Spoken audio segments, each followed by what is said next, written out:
नमस्कार, political expert channel में आप सभी का स्वागत है।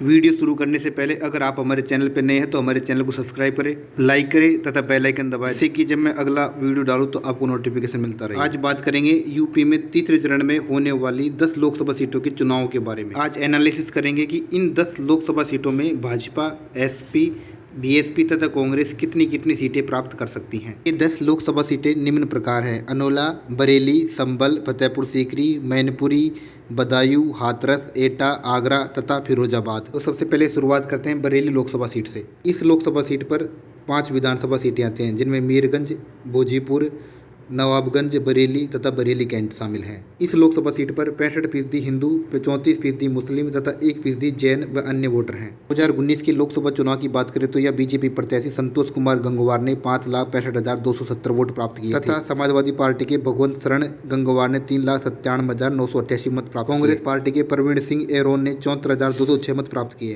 तथा बीजेपी की जीत का मार्जिन 1,67,282 वोट का रहा। इस बार बीजेपी ने छत्रपाल गंगवार को टिकट दिया है। इस बार समाजवादी पार्टी से कांग्रेस पार्टी के पूर्व प्रत्याशी प्रवीण सिंह एरोन चुनाव मैदान में है। बसपा प्रत्याशी छोटेलाल गंगवार का नामांकन पत्र खारिज हो जाने के कारण यह सीट रोचक हो गई है, परंतु जातिगत समीकरण भाजपा के ज्यादा मजबूत दिखाई दे रहे हैं। भाजपा प्रत्याशी यहाँ समाजवादी पार्टी से काफी बढ़त बनाए हुए हैं। अब बात करें संभल लोकसभा सीट की।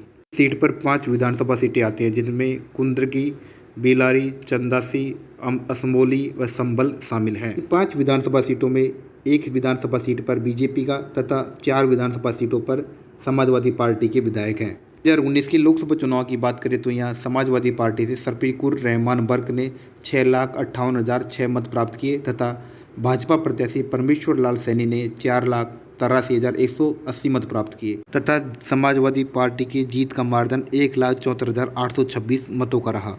इस बार भाजपा से परमेश्वर लाल सैनी तथा समाजवादी पार्टी से जियाउर रहमान तथा बीएसपी से शौकत अली चुनाव मैदान में है। इस बार के चुनाव में यहाँ 2 कोणीय न होकर के त्रिकोणीय मुकाबला देखने को मिल रहा है, जिसका फायदा भाजपा को मिलता हुआ दिखाई दे रहा है, परंतु फिर भी यहाँ समाजवादी पार्टी का पलड़ा अभी भी भारी है। यहाँ ये देखने लायक होगा कि बीएसपी पार्टी कितनी मजबूती से चुनाव लड़ पाती है। अगर यहाँ बीएसपी प्रत्याशी अपने खुद के मूल वोट बैंक तथा समाजवादी पार्टी के वोट बैंक को साध जाए तो ये सीट रोचक हो सकती है।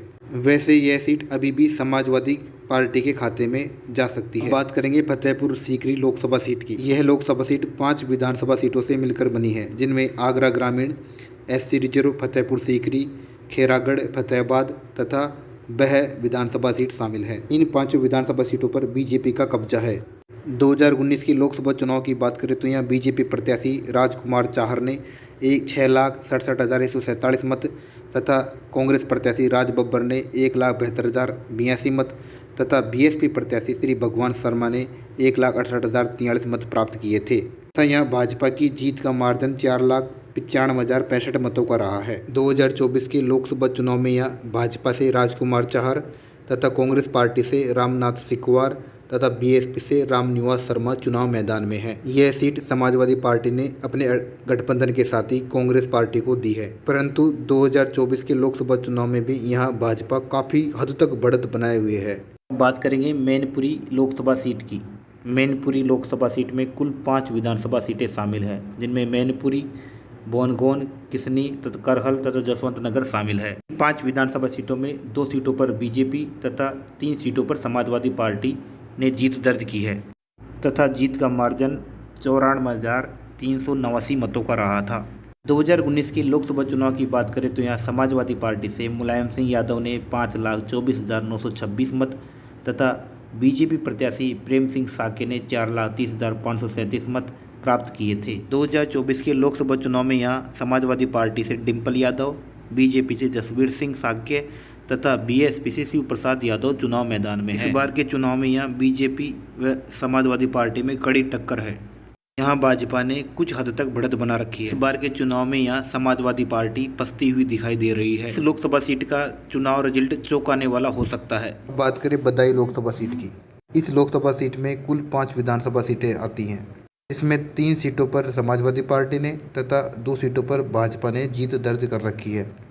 2019 के लोकसभा चुनाव की बात करें तो यह भाजपा की ओर से संघमित्रा मौर्य ने 5,11,352 मत तथा समाजवादी पार्टी की तरफ से धर्मेंद्र यादव ने 4,92,898 मत तथा कांग्रेस पार्टी से सलीम इकबाल ने 51,947 मत प्राप्त किए थे। यहाँ भाजपा की जीत का मार्जिन 18,454 मतों का रहा है। 2024 के लोकसभा चुनाव में यहाँ भाजपा की ओर से दिग्विजय सिंह तथा समाजवादी पार्टी से आदित्य यादव तथा बीएसपी से मुस्लिम खां चुनाव मैदान में है। 2024 के लोकसभा चुनाव में यहाँ भाजपा पार्टी बढ़त बनाए हुए है। यह सीट भाजपा के खाते में फिर से जा सकती है। बात करेंगे अनोला लोकसभा सीट की। इस लोकसभा सीट पर कुल 5 विधानसभा सीटें हैं, जिनमें 4 विधानसभा सीटों पर भाजपा तथा 1 विधानसभा सीट पर समाजवादी पार्टी ने जीत दर्ज की है। 2019 के लोकसभा चुनाव रिजल्ट की बात करें तो यहाँ भाजपा की ओर से धर्मेंद्र कुमार ने 5,37,675 मत प्राप्त किए थे तथा बीएसपी की तरफ से रुचि वर्मा ने 4,23,932 मत प्राप्त किए थे तथा कांग्रेस पार्टी की ओर से सर्वराज सिंह ने 62,548 मत प्राप्त किए थे। यहाँ भाजपा की जीत का मार्जिन 1,13,743 मतों का रहा है। 2024 के लोकसभा चुनाव में यहाँ भाजपा के टिकट से धर्मेंद्र कुमार तथा समाजवादी पार्टी के टिकट से नीरज मौर्य तथा बीएसपी के टिकट से आबिद अली चुनाव मैदान में है। यहाँ भी त्रिकोणीय संघर्ष होता हुआ दिखाई दे रहा है, परंतु यहाँ भाजपा को बहुत ही ज़्यादा बढ़त होती हुई दिखाई दे रही है। एक बार यह सीट फिर से भाजपा के खाते में जा सकती है। अब एनालिसिस करेंगे हाथरस लोकसभा सीट की। यह लोकसभा सीट एक एससी रिजर्व लोकसभा सीट है। इस लोकसभा सीट में आने वाली 5 विधानसभा सीटों में 4 विधानसभा सीटों पर बीजेपी तथा 1 विधानसभा सीट पर आरएलडी, जो कि वर्तमान में बीजेपी गठबंधन में शामिल है, की सीटें हैं। 2019 के लोकसभा चुनाव की बात करें तो यहाँ भाजपा प्रत्याशी राजवीर सिंह दिलर ने 6,84,299 मत प्राप्त किए थे तथा एसपी प्रत्याशी रामजीलाल सुमन ने 4,24,091 मत प्राप्त किए थे तथा यहाँ भाजपा की जीत का मार्जिन 2,60,208 मतों का रहा है। 2024 के लोकसभा चुनाव की बात करें तो यहाँ बीजेपी से अनूप प्रधान वाल्मीकि तथा समाजवादी पार्टी से जसवीर वाल्मीकि तथा बीएसपी से हेम बाबू धनगर चुनाव मैदान में है। इस लोकसभा सीट पर भी त्रिकोणीय संघर्ष देखने को मिल रहा है, परंतु यहाँ भाजपा बढ़त बनाए हुए है। एक बार फिर से यह लोकसभा सीट भाजपा के खाते में जा सकती है। अब एनालिसिस करेंगे एटा लोकसभा सीट का। इस लोकसभा सीट पर कुल 5 विधानसभा सीटें शामिल हैं, जिनमें 4 विधानसभा सीटों पर भाजपा तथा 1 विधानसभा सीट पर एसपी प्रत्याशी ने जीत दर्ज की थी। 2019 के लोकसभा चुनाव रिजल्ट की बात करें तो यहाँ राजवीर सिंह ने 5,45,348 मत, जो कि भाजपा के प्रत्याशी थे, तथा समाजवादी पार्टी के प्रत्याशी देवेंद्र सिंह यादव ने 4,22,478 मत प्राप्त किए थे तथा यहाँ भाजपा की जीत का मार्जिन 1,22,670 मतों का रहा है।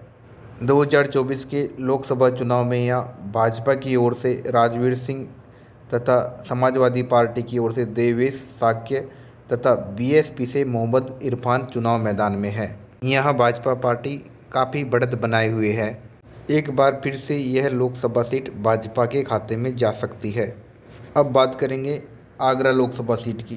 तो इस लोकसभा सीट पर कुल 5 विधानसभा सीटें हैं, जिनमें पाँचों की पाँचों विधानसभा सीटों पर बीजेपी का कब्जा है। 2019 के लोकसभा चुनाव रिजल्ट की बात करें तो यहाँ एसपी सिंह बघेल ने 6,46,875 मत तथा बीएसपी के मनोज कुमार सोनी ने 4,35,329 मत प्राप्त किए थे।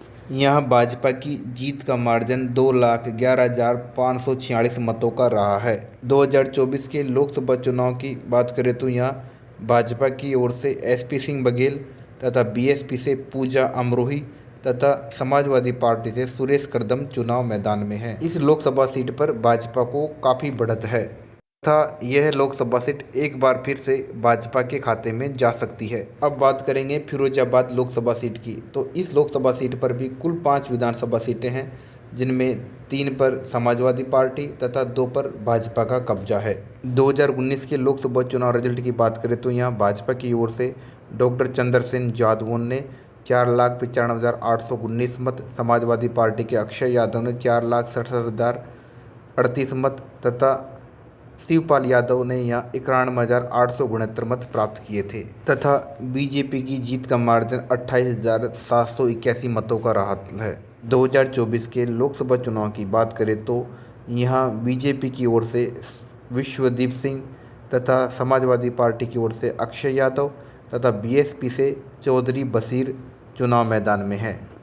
इस सीट पर बीजेपी को बढ़त मिलती हुई दिखाई दे रही है तथा यह सीट एक बार फिर से भाजपा के खाते में जा सकती है।